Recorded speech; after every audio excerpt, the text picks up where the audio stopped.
Harvard, who has a question for Kellyanne. My question has to do with President-elect Trump's communication strategy, specifically if he's going to continue using his Twitter account. I know it breeds a lot of authenticity, but he's also been known to tweet out falsehoods and other liabilities. So is that something that he plans to do after inaugurated? So that's going to be up to him, the Secret Service, and others who have to help decide those issues. I will tell you that the President-elect looks at his social media accounts, a combined 25 million or probably more at this point, users on Twitter and Facebook as a very good platform through which to convey his messages. I can tell you firsthand that there are posts that he makes that otherwise would not be heard or seen by those 25 million people but for him posting them. But you know, he's a unique person who's been following his instincts and his judgment from the beginning. I think one of the points that I think we'd all be interested in hearing is, in the last week, he tweeted that there were millions of fraudulent votes. There's no evidence that there were millions of fraudulent votes. I don't doubt that there were some fraudulent votes. There always are. But the idea that the only reason Hillary Clinton won the popular vote is because of millions of fraudulent votes is not true. And then when CNN reported on that, he started retweeting people criticizing Jeff Zeleny, our reporter, including a 16-year-old boy. And I think the question arises in a room full of people who want President-elect Trump to succeed, who want him to realize a vision where there are more jobs coming into this country, where you do achieve so much of what you want to achieve. Is that really presidential behavior? Well, he's the president-elect, so that's presidential behavior, yes. So the things that Bill Clinton did in the Oval Office that you criticized, those were presidential? Are you actually comparing what Bill Clinton did in the Oval Office? You're saying if the president does it, it's presidential. Shall we review for those who weren't born then what President Clinton did in the Oval Office? I'm saying just because a president does something doesn't make it presidential. Yes, I wasn't saying otherwise. But the fact is, this man is now president of the United States. And he's tackling very big issues, the ones that he campaigned on and the ones that he will execute through his first 100-day plan. I know him very well. I'm a trusted advisor. He is committed to making good on the promises and on frankly the plans, and he's going to be focused on that. We need to move on and support the president and the initiatives that he's going to make. I don't like a lot of things that people in leadership do, but they're there. And that should be respected. I mean, I was raised to respect the office of the president and its current occupant, no matter who he or she is. Jake, I just hope moving forward from this campaign, you know, Kellyanne is right. The campaign's over. It's time to move on. I just hope the truth doesn't get lost or sacrificed. Hillary Clinton's campaign blames FBI Director James Comey for her loss, but it was the revelations of the email scandal that behind the scenes split her top advisors. We'll have more on that next.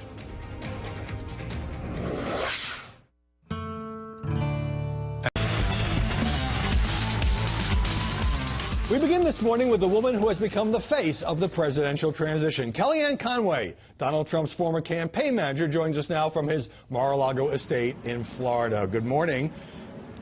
Good morning. Let me start with something that a New York Times news story said was false. Donald Trump tweeted the other day, if Russia or some other entity was hacking, why did the White House take so long to act? Why did they only complain after Hillary lost? But the National Intelligence Director, James Clapper, did say in October, did formally accuse the Russians of hacking during the campaign. So how do you reconcile those two statements? They are easily reconcilable. I mean, let's look at President Obama's own final press conference on Friday, Howie. He stopped short of saying that Russian hacking actually interfered in the election in a way that switched the election results toward Hillary Clinton. He was unwilling to do that, which puts the president himself at odds with many in his party. I would say even Hillary Clinton now, who's telling donors at her party or wake, whatever you want to call it, the other night in Manhattan, that Russian hacking affected the election results. No, it did not. And she knows that she ignored Wisconsin.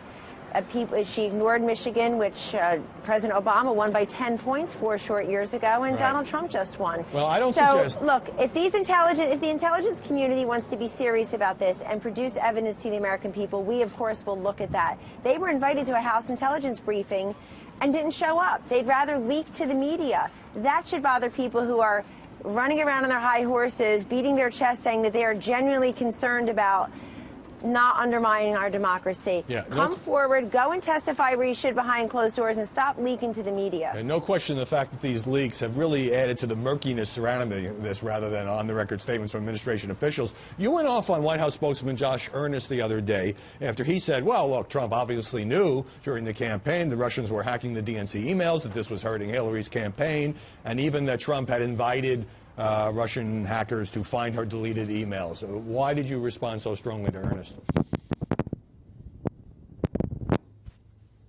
Representing the White House from the podium, how he would say that he knew what Donald Trump knew and that Donald Trump obviously knew it. How does he know that?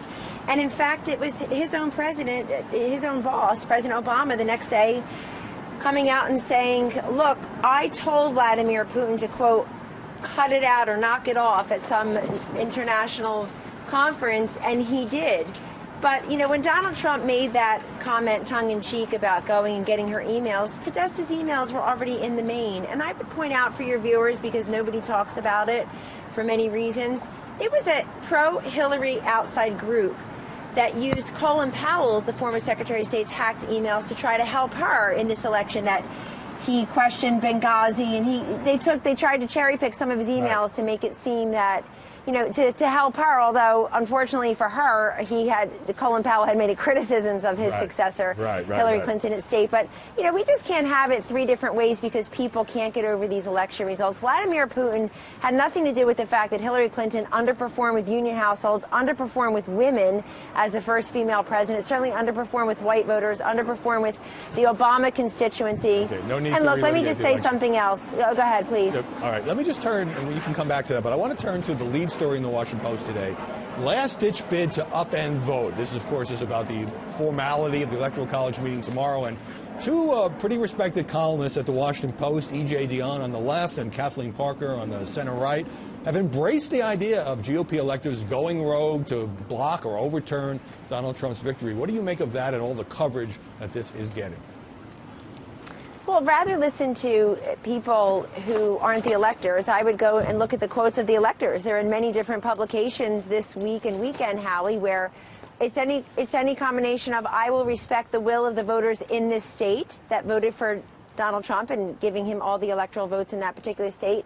In some states, there's a penalty if you don't abide the will of the voters, and other people knowing that this is just one last-ditch effort, very desperate gasp, to turn around the election results and make them what everybody said they were going to be, because they totally missed this election, they totally missed the data that were obvious, and they totally missed who America is and what they want in their presidency.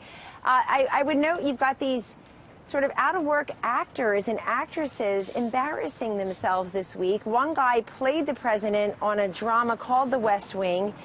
He's not the president going to the West Wing. That's Donald Trump. So it's getting a little out of hand. Talking here about Martin I think what Sheen, they're trying to do is disrespecting, well, you can mention his name, but look, they're disrespecting and undermining democracy more than any other allegation because they're actually trying to do this. But people talk about this every 4 years.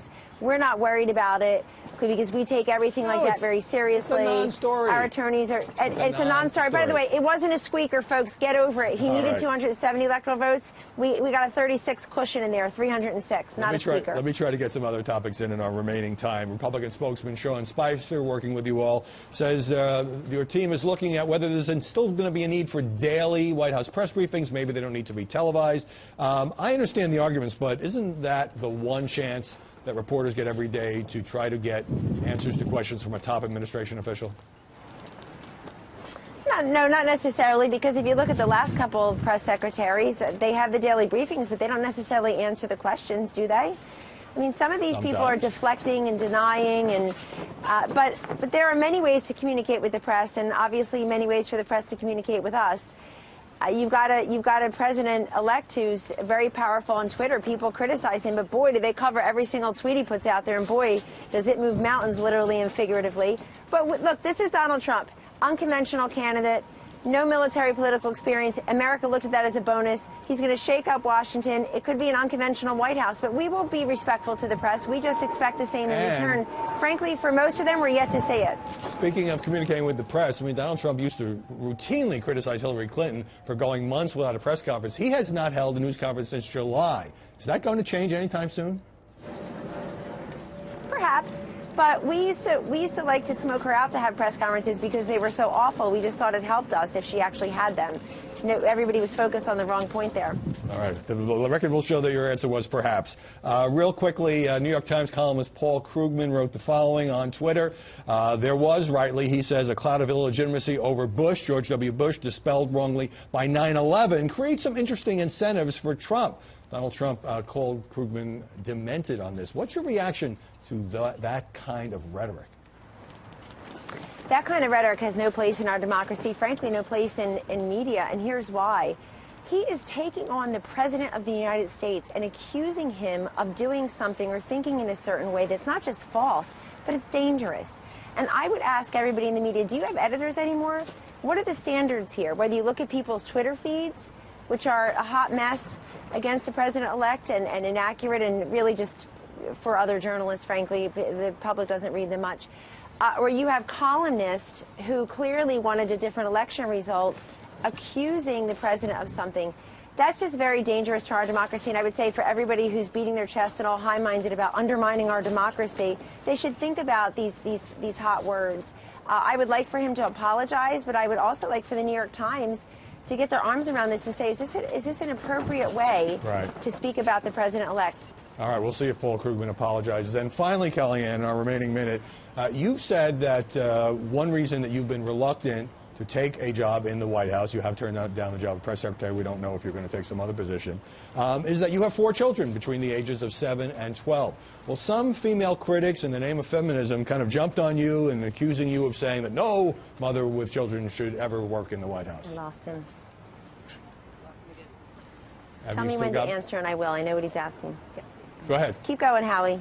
Okay. I lost you for a second, but I think you're asking about, well, some of them are childless, so I appreciate their non-advice. And for others who felt the need to tell us all about their breastfeeding schedule, that's weird. I did that 4 times, but don't need to share the details. Look, these are personal decisions. At the core of feminism is supposed to be that we all make our own choices, privately and deliberately, whatever's best for us and our families. And by the way, for some people, families include elderly relatives or siblings who need them, who maybe are ill. It's not always children, and I'm respectful of that. But I want to put this to rest in this way. I work for a man, President-elect Donald Trump, Vice President-elect Mike Pence, who are incredibly supportive and are creating a very family-friendly White House and West Wing for any working mother who would like to be there. This is just a personal decision based on the ages and the needs of my own children. But if I go inside, I'm completely confident that I will be respected, that I won't have to pretend that I don't have children. And a lot of women out there in our workforce of over 300 million Americans, Howie, don't have that same privilege. They simply don't. You see a lot of people in corporate America have these handbooks. We're family friendly. And the minute you try to go to a dance recital or a baseball game, they say, oh, it's not listed on page 862. Yeah. All right. Everyone Donald should Trump make has working daughters and daughters-in-laws, and he respects this. Everyone should make their own choices. I'm going to agree with that. On that note, Kellyanne Conway, thanks very much for joining us from Mar-a-Lago. Thank you. Good to see you.